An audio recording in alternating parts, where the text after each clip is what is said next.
Inclinemos nuestros rostros para orar. Nuestro Padre y nuestro Dios, te damos gracias por tu palabra, que es una guía segura en un mundo de rebelión y de confusión. Pedimos, Padre, la ayuda de tu Espíritu Santo. Rogamos que siembres la semilla de tu verdad en nuestros corazones. Te damos gracias por escuchar nuestra oración, pues te lo pedimos en el precioso nombre de Cristo Jesús. Amén. En nuestro último tema nos dimos cuenta cómo Satanás, a través de todo el Antiguo Testamento, procuró impedir que viniera la simiente prometida. Es decir, que los eventos históricos que nosotros vemos en realidad son repercusiones de una batalla invisible entre Cristo y Satanás en el mundo que nosotros no vemos. Es decir, hay una historia detrás de la historia que se está escribiendo. La verdadera historia no es la que nosotros vemos, la verdadera historia es la que se está escribiendo en la batalla entre Cristo y Satanás en el mundo invisible. Para comenzar nuestro tema en este día, quisiera darles un par de ejemplos bíblicos de cómo los eventos terrenales son un reflejo de la batalla celestial entre Cristo y Satanás. Nuestro primer texto que quiero que leamos lo encontramos en el libro de Job, el capítulo 1 y el versículo 12. Job, el capítulo 1 y el versículo 12. Resulta que si ustedes leen los versículos que vienen antes de este, van a encontrar que se celebró un concilio en el cielo. Y en ese concilio celestial, donde estaban reunidos los ángeles y los habitantes de los cielos, se empezó a hablar de un personaje que se encontraba en el planeta Tierra. Ese personaje se llamaba Job. Y para hacer una larga historia corta, lo que hizo Dios fue darle a Satanás permiso para que afligiera a Job. Y Satanás descendió a la tierra y afligió a Job, quitándole todo lo que tenía, inclusive su salud.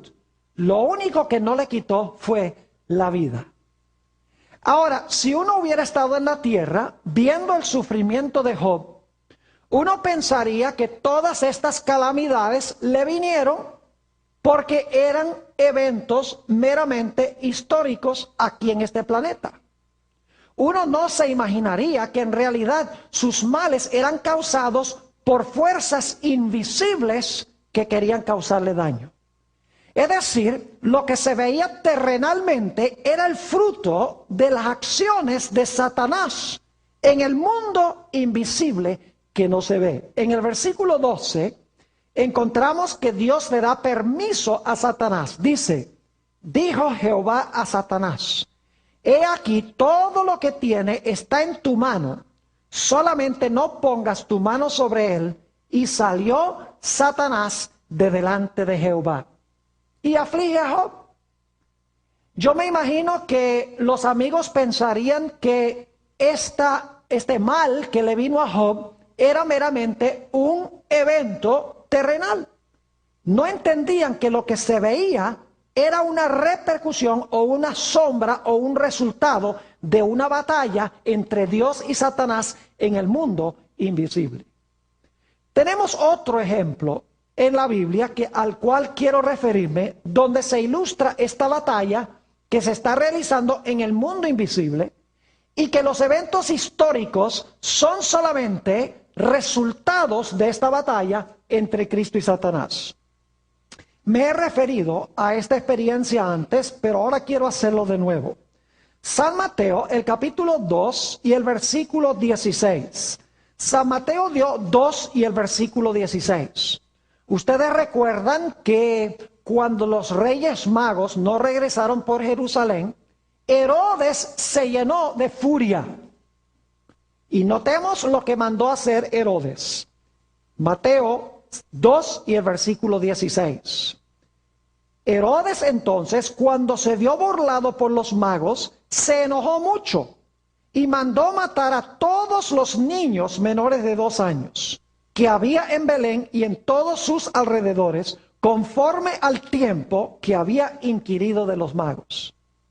Si ustedes hubieran leído el periódico de Belén del siguiente día, hubieran leído: Herodes pensaba que iba a nacer alguien en Belén que le iba a quitar el trono y mandó a matar a todos los niños menores de 2 años. Y uno pensaría que ese fue sencillamente un evento histórico, el resultado de la ira de un rey, de Herodes.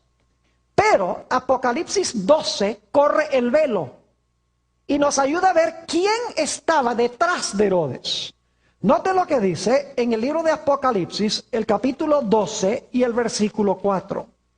Dice, hablando de un dragón bermejo, y su cola arrastraba la tercera parte de las estrellas del cielo y las arrojó a la tierra. Y el dragón se paró frente a la mujer que estaba para dar a luz, a fin de devorar a su hijo tan pronto como naciese. Yo pregunto, ¿quién estaba detrás de Herodes para matar al niño cuando naciera? Satanás, el dragón. Es decir, ese evento histórico era en realidad una repercusión o el resultado de movimientos que se estaban realizando en el mundo invisible. Y todos los eventos históricos hay que verlos desde esa perspectiva. Ahora vayan conmigo al libro de Génesis, el capítulo 1 y el versículo 26. Y hay 2 puntos que quiero recalcar aquí en este versículo. Génesis, el capítulo 1 y el versículo 26. Entonces dijo Dios: hagamos al hombre a nuestra imagen, conforme a nuestra semejanza. Y ahora hay 2 conceptos claves. Y señoree. Eso significa reine. ¿Reine a dónde?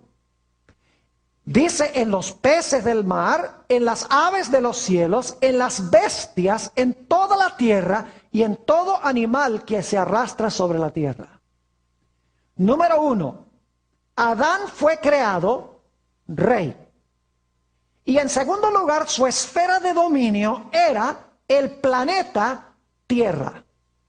Noten cómo el libro de los Salmos corrobora esta doble idea. Salmo 8, y quiero leer los versículos 3 en adelante. Salmo 8 y el versículo 3 en adelante. Dice: cuando veo tus cielos, obra de tus dedos, la luna y las estrellas que tú formaste, digo, ¿qué es el hombre para que tengas de él memoria, y el hijo del hombre para que lo visites? Le has hecho poco menor que los ángeles. Fíjese, hizo al hombre poco menor que los ángeles. Y lo coronaste de gloria y de honra.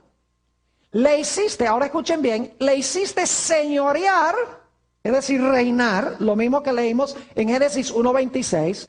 Lo hiciste señorear sobre las obras de tus manos. Todo lo pusiste debajo de sus pies. Ovejas y bueyes, todo ello, y asimismo las bestias del campo, las aves de los cielos y los peces del mar, todo cuanto pasa por los senderos de la mar. Es decir, Adán fue colocado como rey del planeta Tierra. Y si leemos con cuidado el libro de Génesis, nos vamos a dar cuenta que el plan de Dios era que Adán y Eva y sus descendientes viviesen para siempre. Nunca dejarían de existir. Nunca se borraría su nombre, ni se borrarían ellos de la existencia. Un triple plan de Dios. Que Adán fuese rey, que tuviese la tierra como su esfera de dominio y que viviese para siempre. Pero luego entró la tragedia del pecado. Y el plan de Dios se estropeó. En gran medida se dañó. El hombre perdió los 3 elementos del plan original de Dios. Perdió su posición como rey. Perdió su esfera de dominio, la tierra. Y en lugar ahora de vivir para siempre, La Biblia dice que entró al mundo la muerte. El hombre iba a ser borrado de una vez por todas de la existencia y nunca más se iba a recordar su nombre. Ahora yo pregunto, ¿quién llegó a ser el rey de este planeta y quién introdujo la muerte? Fue Satanás.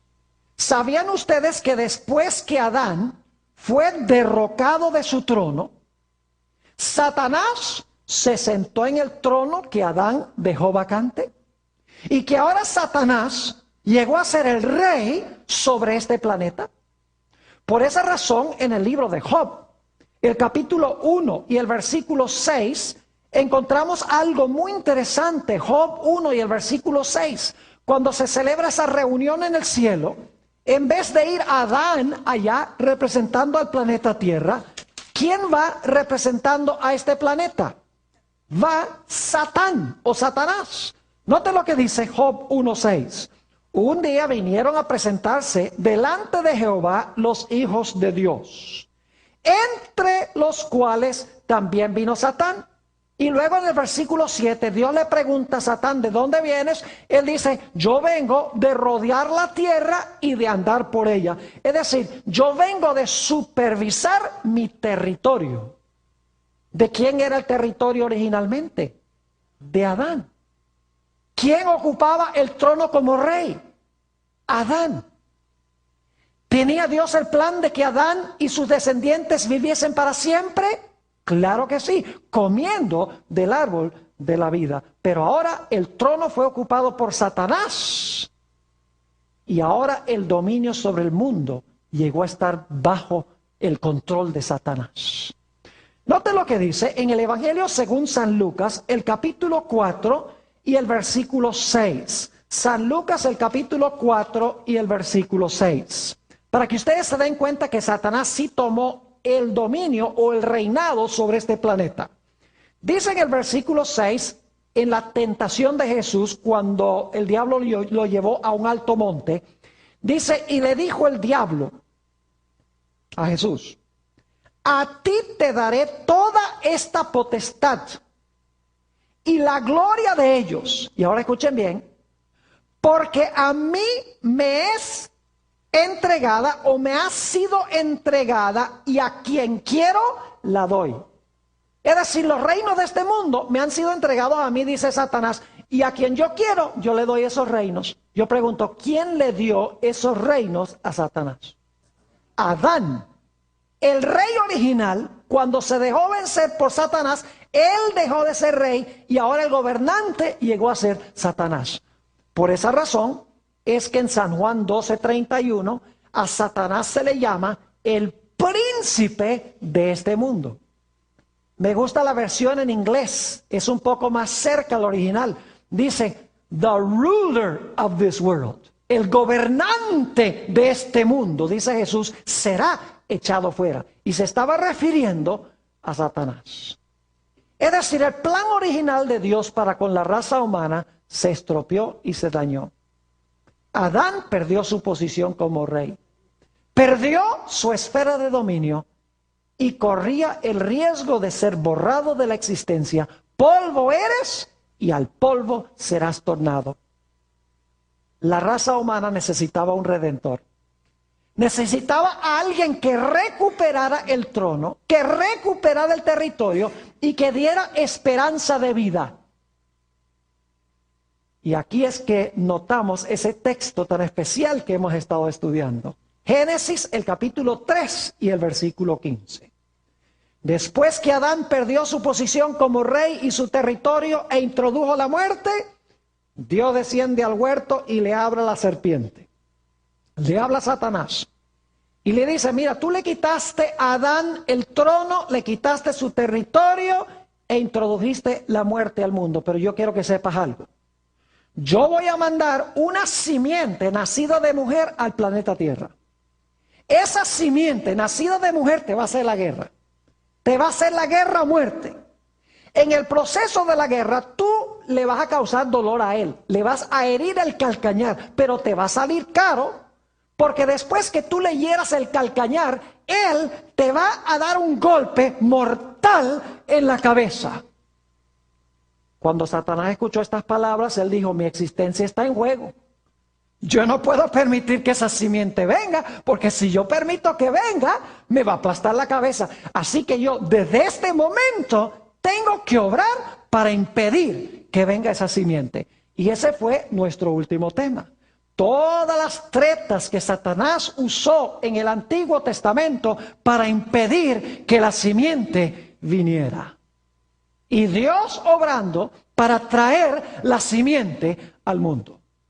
Y nos dimos cuenta que Satanás usó dos métodos para tratar de impedir que se cumpliera Génesis 3:15. Número uno, trató de matar a las simientes que se levantaban. Y en segundo lugar, procuró corromper el linaje de donde iba a venir finalmente la simiente. Es decir, trató de matar a la simiente y trató de corromper el linaje de donde iba a venir la simiente. Ahora vamos a estudiar en nuestro tema de hoy un libro muy fascinante de la Biblia. Y ustedes van a decir, pero pastor, ¿qué tiene que ver este libro con Génesis? Yo creo que antes que terminemos, ustedes van a ver la conexión con Génesis 3:15 de este libro. He decidido incluir este tema porque yo creo que ustedes y nosotros, mejor dicho, debemos entender bien cómo leer el Antiguo Testamento. Cómo ver esta controversia en los libros del Antiguo Testamento y en el Nuevo Testamento también. Cómo ver esta conspiración secreta que no se ven sino los resultados para leer correctamente las Escrituras. Porque el tema central de las Escrituras es Satanás odiando y atacando a Jesús. Y Jesús obrando para salvar a su pueblo. Ese es el tema central. Vamos a estudiar un librito pequeño, el libro de Ruth. Así que quiero invitarles a que vayan conmigo al libro de Ruth. Y vamos a dedicar algunos minutos para estudiar esta fascinante historia. Y claro, no tenemos tiempo de leer todos los versículos. Ustedes pueden leer este libro rápidamente en unos pocos minutos cuando regresen a sus hogares. Pero vamos a trazar algunos de los elementos claves de esta historia para que podamos entender mejor esta conspiración secreta que se está realizando detrás del telón.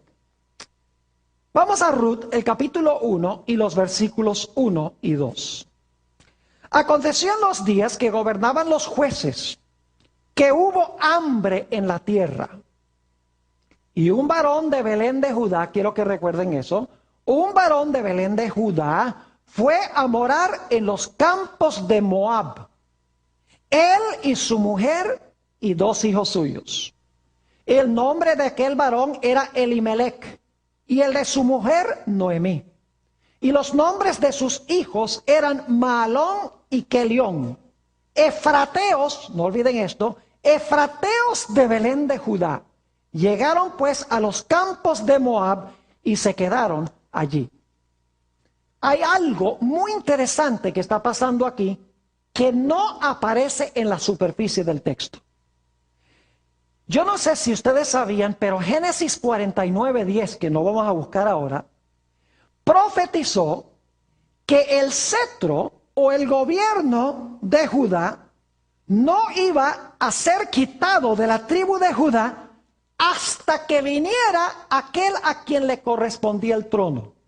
Es decir, el reinado o el gobierno, el trono en Israel, le iba a pertenecer a Judá desde cuando se dio la profecía en Génesis 49 hasta cuando vino Silo, el que trae la paz, es decir, la simiente prometida. Ahora, la profecía de Génesis 49 y el versículo 10 se dio aproximadamente 1500 años antes de nacer Jesús. Es decir, ya en ese momento el diablo sabía que el rey de Israel, el Salvador, iba a venir ¿de cuál tribu? Iba a venir de la tribu de Judá. Porque el diablo se fija cuando Dios da profecías. Dice, el cetro va a permanecer en Judá aún hasta el momento que venga el que trae la paz hasta que venga la simiente prometida. Es decir, yo tengo que echarle ojo a la gente que venga de la tribu de Judá. Es interesante que Elimelech era de la tribu de Judá. Ahora, ¿por qué razón fue que Elimelech tuvo que emigrar de Israel a Moab? Dicho sea de paso, Moab era una de las naciones más inicuas de la antigüedad. Ustedes recuerdan cuando Israel iba a entrar a la tierra prometida, que las mujeres de Moab se entremezclaron con los varones de Israel y corrompieron a Israel. Murieron 24,000 personas, 24,000 hombres en Israel, porque se entremezclaron con las rameras de Moab. Era una nación supremamente inicua. ¿Por qué razón iban a emigrar de Belén Éfrata allá a la tierra de Moab? ¿Quién creen ustedes que no quería que ellos estuvieran en Belén Éfrata, en la tierra de Judá? El diablo no quería que estuvieran allí. Así que el diablo causa este hambre. Yo quiero decirles que Dios no causa las sequías. Las sequías y el hambre las causa Satanás. Dios lo permite por determinadas circunstancias. Así que el diablo dice, esta familia no me conviene en Belén Éfrata. No me conviene que estén en Judá. Hay algo especial en esta familia. Así que lo que voy a hacer es causar esta sequía.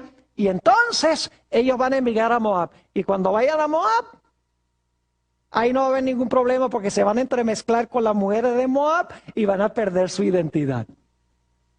Ahora, por si acaso alguno se pregunta si esta interpretación es correcta, ustedes recuerden que estudiamos en nuestro último tema la historia de José. ¿Hubo una sequía en los días de José? Claro que sí. ¿Sabía Dios que iba a haber una sequía? Y que antes de la sequía iba a haber 7 años de prosperidad. Claro que sí. Ahora, ¿qué quería hacer Satanás causando esta sequía? Él tenía planes de matar a Jacob y a toda su familia. Pero Dios sabía ya de antemano lo que iba a hacer Satanás. Así que Dios mandó a José adelantado por 7 años para hacer provisión para que Jacob y su familia no pereciesen y para que finalmente pudiese venir la simiente prometida. No es mi interpretación, porque en Génesis 45 y el versículo 7 y 8, cuando José se revela finalmente a sus hermanos, empiezan los hermanos a llorar y José dice, no lloren, porque Jehová me ha mandado a Egipto delante de vosotros para preservar el linaje o para preservar la simiente. Satanás quería matar de hambre la simiente, pero Dios, sabiendo que iba a hacer eso, desde el principio, Dios mandó a José adelante para hacer provisión de alimento para que no pereciese la familia. Y este era el plan de Satanás con Elimelech y su familia. Si se van allá a Moab, se van a corromper con las mujeres moabitas, problema resuelto. Pero al diablo le salió mejor el plan de lo que él pensaba. Porque nos dice en Ruth, y no vamos a leer los versículos, porque ustedes pueden leer rápidamente el capítulo 1, nada más les voy a dar el significado de la historia. En el capítulo 1 y el versículo 3 dice que mientras estaban allá, Elimelech se murió. Así que el diablo dice, problema resuelto, ya Elimelech está muerto. Pero dice, pero están todavía los 2 hijos. Todavía está Mahalón y Kelión. ¿Qué voy a hacer con esos? Dice, voy a influir sobre ellos para que ellos se casen con mujeres moabitas. Y fue exactamente lo que hicieron. Uno se casó con Orfa, no con Oprah, con Orfa.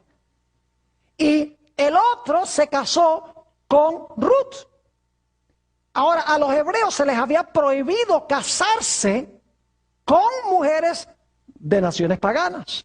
Así que el diablo dice, ya problema resuelto. Mire, se casaron con 2 mujeres moabitas, con esa religión corrupta y corrompida. Dice, no hay ningún problema, van a perder su identidad. Pero le salió mejor el plan a Satanás de lo que él pensaba. Porque ni siquiera tuvo que corromperlos. Porque nos dice en Ruth el capítulo 1 y el versículo 5, que los 2 hijos de Elimelech se murieron también. Es decir, ya en esta familia no había varón para traer la simiente al mundo. Satanás dice, problema resuelto. No tuve ni siquiera que corromper a Elimelech y los 2 muchachos, aunque influí sobre ellos para que se casaran allá con esas mujeres moabitas. Me salió mejor el plan de lo que pensaba, porque ya de esta familia no hay hombre que continúe la descendencia. Y el diablo tal vez se cruza de brazos y dice, problema resuelto, pero no sabía lo que le esperaba. Ahora, llegó el momento en que Noemí decidió que era hora de regresar a Belén Éfrata. Y eso es providencial, tenía que regresar a Belén Éfrata. Y ustedes pueden leer eso en el libro de Ruth, el capítulo 1 y el versículo 6. Vamos un momentico allí, el Ruth, el capítulo 1 y el versículo 6, a donde nos dice que ella decidió regresar otra vez a su tierra. Y dicho sea de paso, el libro de Ruth queda inmediatamente después del libro de Jueces. Facilito de conseguir, ¿verdad? Josué, Jueces, Ruth. Noten Ruth, el capítulo 1 y el versículo 6. Entonces se levantó con sus nueras y regresó de los campos de Moab, porque oyó en el campo de Moab que Jehová había visitado a su pueblo para darles ¿qué? Para darles pan. Dice, hay pan ahora allá, así que vamos a regresar a la tierra. Lo interesante es que reúne a sus dos nueras, las dos nueras moabitas, y le dice, miren, yo voy a regresar a Belén Éfrata, a la tierra de Judá. Ustedes regresen por favor a su familia y a sus dioses, porque de nada vale que ustedes vayan conmigo, porque yo no tengo ni siquiera dónde caerme muerta. Yo perdí mi herencia, Elimelech vendió la tierra allá. Yo soy una esclava, o sea, yo no tengo nada. Dice, ni siquiera tengo alguien que perpetúe el nombre de la familia. Cuando yo me muera, ya la familia de Elimelech se acabó. Interesante. Así que ella le dice a las dos nueras, váyanse. Y Orfa dice, está bien, me voy, y se va. Pero Ruth era diferente. Note lo que dice en el libro de Ruth, el capítulo 1 y el versículo 16 y 17. Después que se fue Orfa, ella se fue a su pueblo y a sus dioses. Fíjense que hay dos clases de simientes aquí, ¿verdad? Orfa, que no está entregada a la religión de Israel, ella se une otra vez con su religión, pero hay otra que se llama Ruth, otra simiente. Noten los versículos 16 y 17. Respondió Ruth, estas son las famosas palabras, respondió Ruth, no me ruegues que te deje y me aparte de ti, porque a donde quiera que tú fueres, iré yo, y donde quiera que vivieres, viviré. Tu pueblo será mi pueblo y tu Dios, mi Dios. Está renunciando a su ciudadanía moabita y se está haciendo israelita. Ahora puede cumplir el plan especial de Dios. Versículo 17. Donde tú murieres, moriré yo, y allí seré sepultada. Así me haga Jehová, y aún me añada, que solo la muerte hará separación entre nosotras dos. Y Ruth, así con Noemí, emprenden viaje de regreso a Belén Éfrata. Ahora Ruth era israelita. Se incorporó en el pueblo escogido de Dios. Había dejado de ser moabita. Cuando llegaron a Belén Éfrata, en Judá, la gente reconoció a Noemí. Y quiero que noten cómo lo relata en el capítulo 1 y los versículos 19 al 21. 19 al 21. Anduvieron pues ellas dos hasta que llegaron a Belén. Y aconteció que habiendo entrado en Belén, toda la ciudad se conmovió por causa de ellas y decían, ¿no es esta Noemí? Y ella les respondía, ahora escuchen bien, no me llaméis Noemí. El nombre Noemí significa placentera. No me llaméis placentera, sino llamadme Mara. La palabra Mara significa amarga. Porque en grande amargura me ha puesto el Todopoderoso. Podríamos decir que era una vieja amargada. Versículo 21. Yo me fui llena, pero Jehová me ha vuelto con las manos vacías. ¿Por qué me llamaréis Noemí? Ya que Jehová ha dado testimonio contra mí y el Todopoderoso me ha afligido. ¿A quién le está echando la culpa de su situación? A Dios.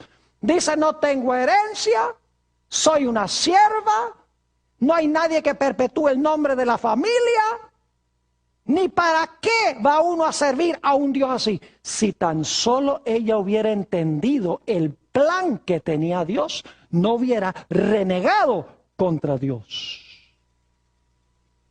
Nos dice en el capítulo 1 y el versículo 22 que llegaron en la época de la cosecha de la cebada.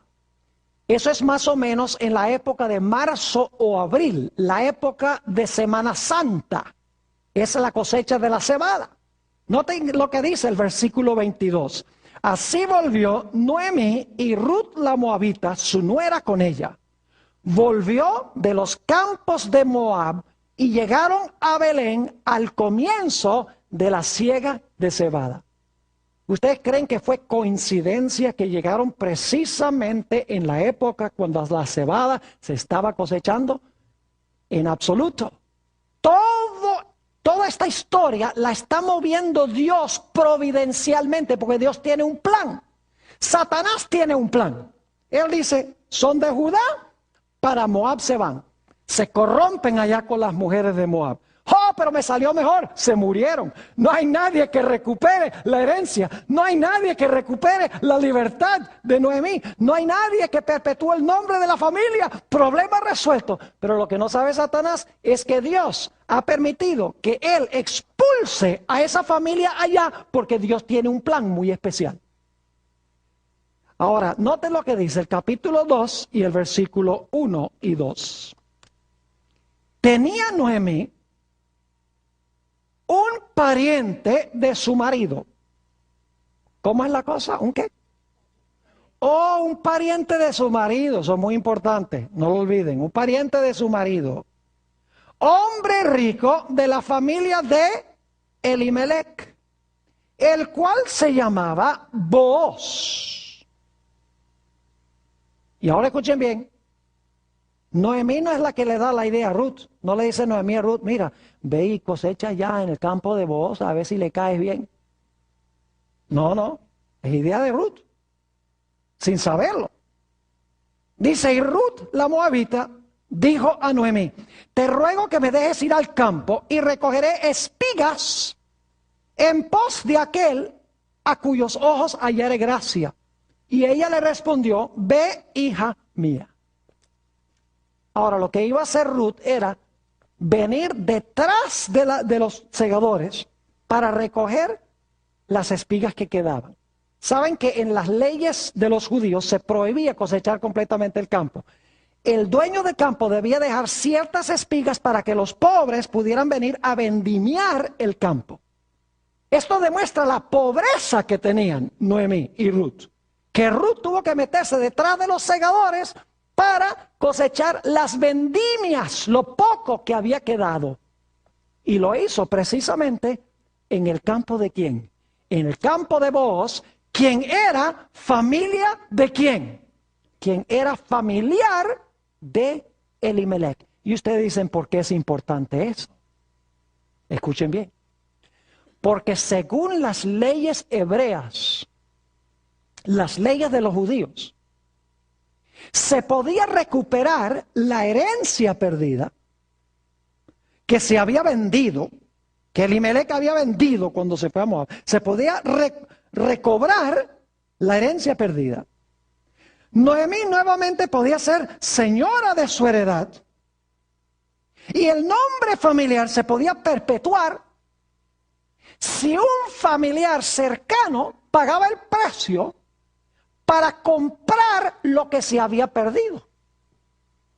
Y ese familiar se podía casar con la esposa del difunto, o en este caso con Ruth, y podía así perpetuar el nombre de la familia para que no desapareciera de la historia. Note lo que dice en Levítico 25:25. Vamos a leer estas leyes hebreas de redención. Levítico, el capítulo 25 y el versículo 25. Aquí está hablando de recuperar la herencia que había vendido Elimelec. Dice en el versículo 25, cuando tu hermano empobreciere y vendiere algo de su posesión, En realidad en el hebreo no dice algo, dice cuando vendiere su posesión. Ahora escuchen bien. Entonces su pariente más próximo, su familiar más cercano, vendrá y rescatará lo que su hermano hubiere vendido. Esa palabra rescatará significa recuperar pagando un precio. Es decir, papá pagaba el precio y recuperaba lo que se había vendido. ¿Cuál era la forma en que se podía recuperar la herencia que se había vendido? El familiar más cercano pagaba el precio y compraba de nuevo lo que se había vendido.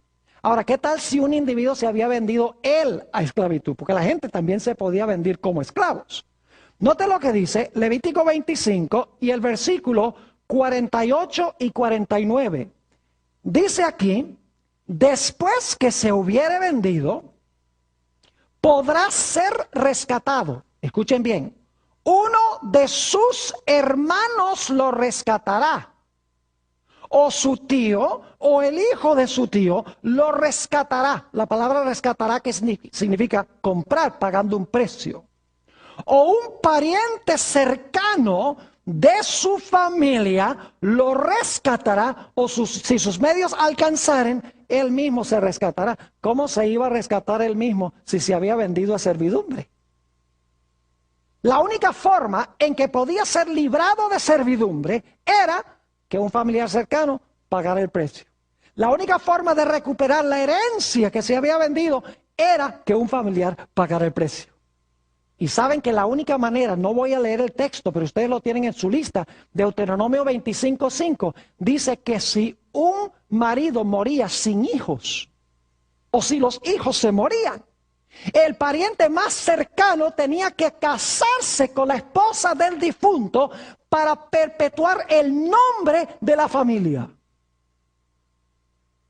O sea que la única forma en que Noemí podía recuperar el patrimonio vendido, la única forma que podía nuevamente gobernar sobre su heredad, la única forma en que podía perpetuar el nombre de la familia de Elimelech era si un pariente cercano pagaba el precio para rescatar lo que se había vendido y lo que se había perdido.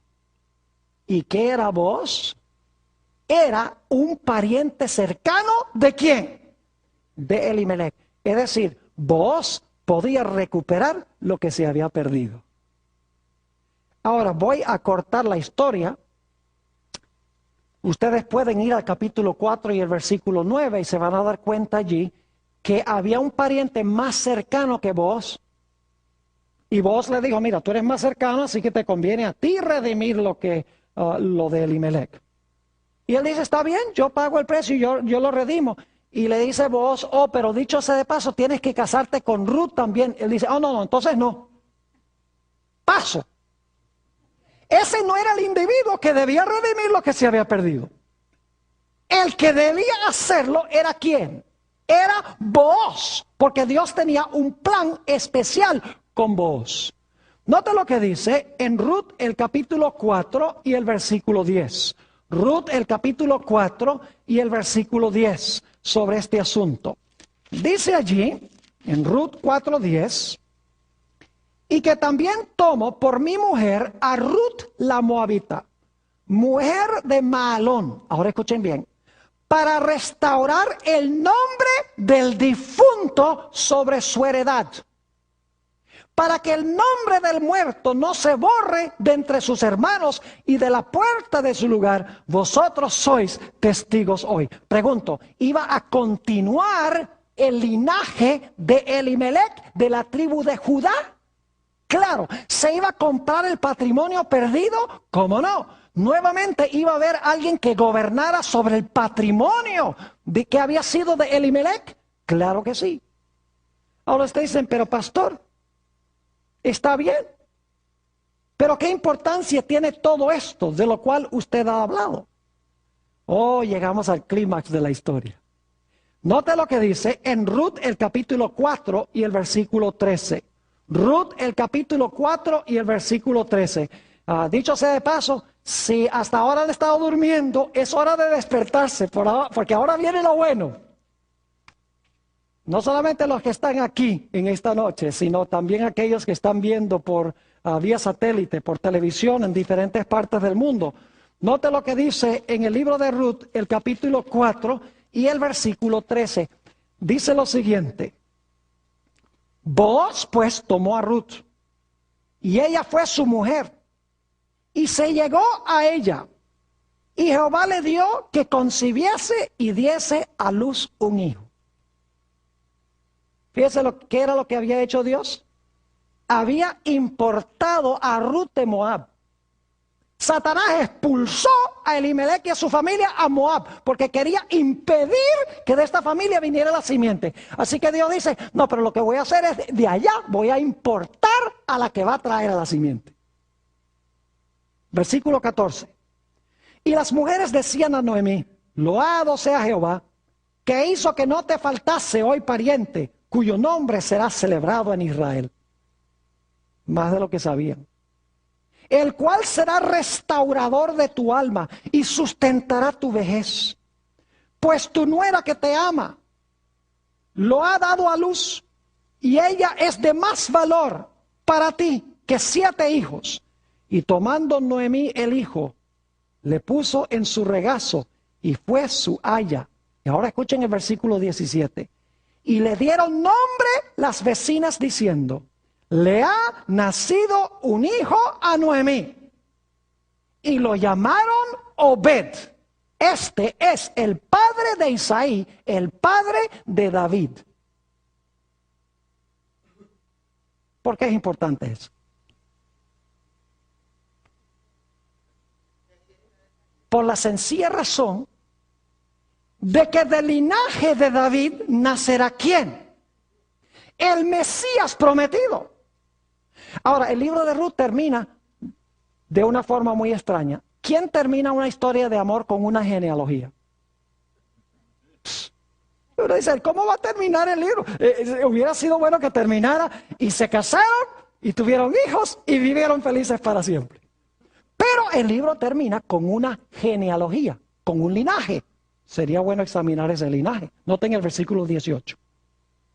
Estas son las generaciones de Fares. Fares engendró a Esrón, y Esrón engendró a Ram, y Ram engendró a Aminadab, y Aminadab engendró a Naasón, y Naasón engendró a Salmón, Salmón engendró a Booz, y Booz engendró a Obed, Obed engendró a Isaí, e Isaí engendró a David. Ahora vamos al Evangelio según San Mateo, el capítulo 1, para ver algo muy interesante, la genealogía de Jesús. San Mateo, el capítulo 1, y quiero leer los versículos 5, 6 y 16. Dice en el versículo 5, en realidad vamos a empezar en el versículo 3. Dice, Judá engendró de Tamar a Fares y a Zara, Fares a Esrom, y Esrom a Aram, Aram engendró a Aminadab, Aminadab a Naasón, y Naasón a Salmón, Salmón engendró de Rahab a Booz, Booz engendró de Ruth a Obed, y Obed a Isaí, Isaí engendró al rey David, el rey David engendró a Salomón, de la que fue mujer de Urías, y luego si continúan el linaje, llegan al versículo 16, donde dice, y Jacob engendró a José, marido de María, de la cual nació Jesús, llamado el Cristo. Lo que Satanás procuró impedir, Dios dice, tú me expulsas a mi gente, allá Moab, está bien, no hay ningún problema. Yo allá agarro a Ruth y la importo a Israel. La hago parte de mi pueblo y finalmente de ella traeré el linaje prometido, el Mesías, al mundo. ¿Saben ustedes que Belén Éfrata era un lugar muy importante? ¿Por qué pensaba Noemí que debía regresar a Belén Éfrata? Ella no lo sabía, pero la Biblia lo explica. Nota lo que dice el libro de Miqueas, el capítulo 5 y el versículo 2. Miqueas, el capítulo 5 y el versículo 2. Miqueas es ese librito que queda después del libro de Amós. Yo creo que eso no les va a ayudar mucho. Pero vamos a leer Miqueas el capítulo 5 y el versículo 2. Dice, pero tú, Belén Éfrata, ¿el mismo nombre que vimos en el libro de Ruth? ¿Sí o no? Sí. Pero tú, Belén Éfrata, pequeña para estar entre las familias de Judá, de ti me saldrá el que será Señor en Israel. Y sus salidas son desde el principio, desde los días de ¿qué? Desde los días de la eternidad. ¿Quién iban a ser en Belén Éfrata? Jesús. ¿Están viendo ustedes lo que está pasando en esta historia? ¡Qué historia tan fascinante! Dios obrando y el diablo obrando. El diablo dice, voy a hablar para que de esta familia no venga la simiente. Dios dice, así es la cosa. Dios dice, ahora yo te traigo a Ruth de acá y el plan sigue. Es decir, hay una historia que se está escribiendo detrás de la historia. Es como si fuera un juego de ajedrez. ¿Han jugado ajedrez alguna vez? Quiero que se imaginen un juego de ajedrez. Dios está sentado en un lado y Satanás está sentado en el otro lado. Y el movimiento de las fichas son los movimientos históricos. Y Dios mira a Satanás y le dice, juega. Y entonces el diablo hace un movimiento en la historia. Y entonces Dios le dice, ya jugaste, ¿verdad? Ya jugaste, ahora me toca a mí. Y Dios juega en la historia, contrajuega. Y el diablo dice, si yo hubiera sabido que iba a jugar así. Hubiera jugado diferente, pero entonces el diablo se las ingenia y hace su jugada y dice, listo, lo tengo. Y Dios dice, ya jugaste, ahora me toca a mí. Y entonces Dios juega. La historia es un juego y un contrajuego. Dios juega, Satanás responde. Satanás juega, Dios responde. Pero ¿saben algo muy interesante? ¿Cómo les gustaría a ustedes jugar un juego de ajedrez si ya antes de comenzar el juego supieran todas las jugadas que va a ser el contrario? No podrían perder. Lo que pasa es que el diablo tiene que adivinar cómo va a jugar Dios, pero Dios ya sabe cómo va a jugar Satanás. Y por eso es que el plan que Satanás tenía le falló. Dios lo usó para cumplir su propósito. Ahora escuchen bien, porque el tiempo apremia. Voy a resumir el significado de esta historia.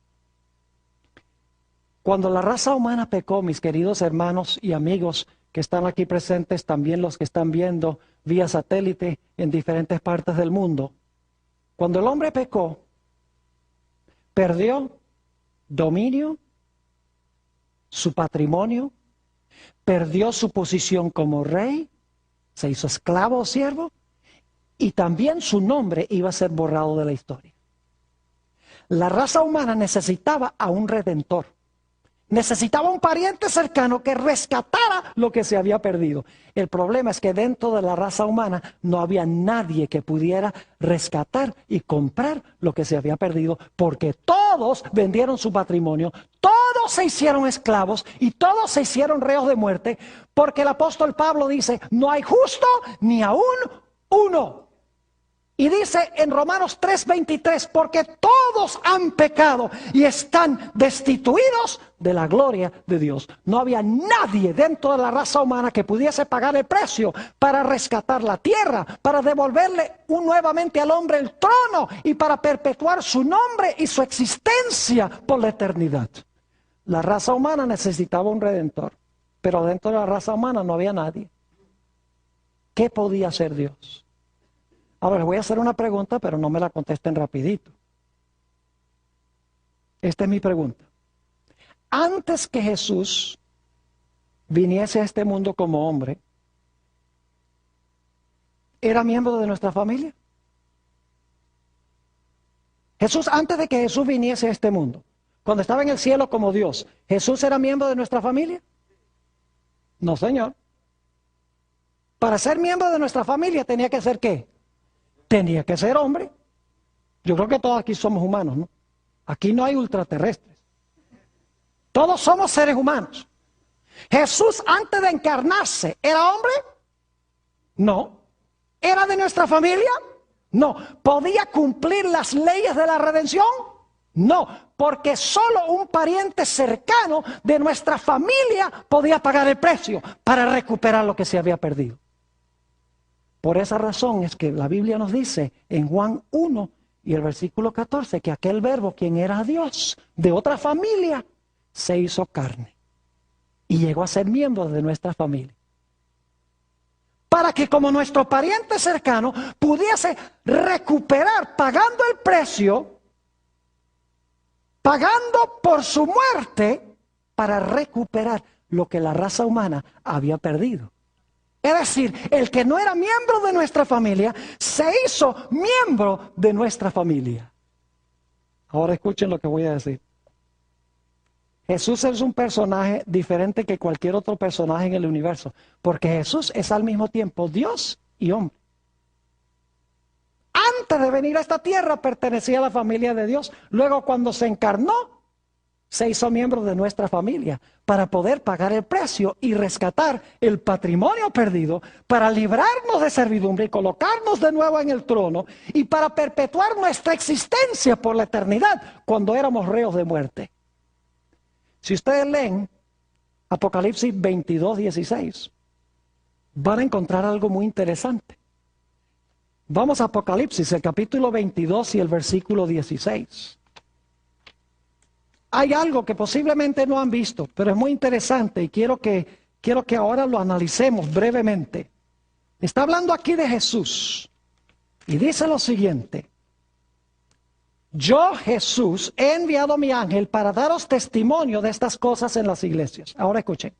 Dice Jesús: yo soy la raíz y el linaje de David, la estrella resplandeciente de la mañana. Noten que Jesús dice que Él es la raíz y la simiente de David.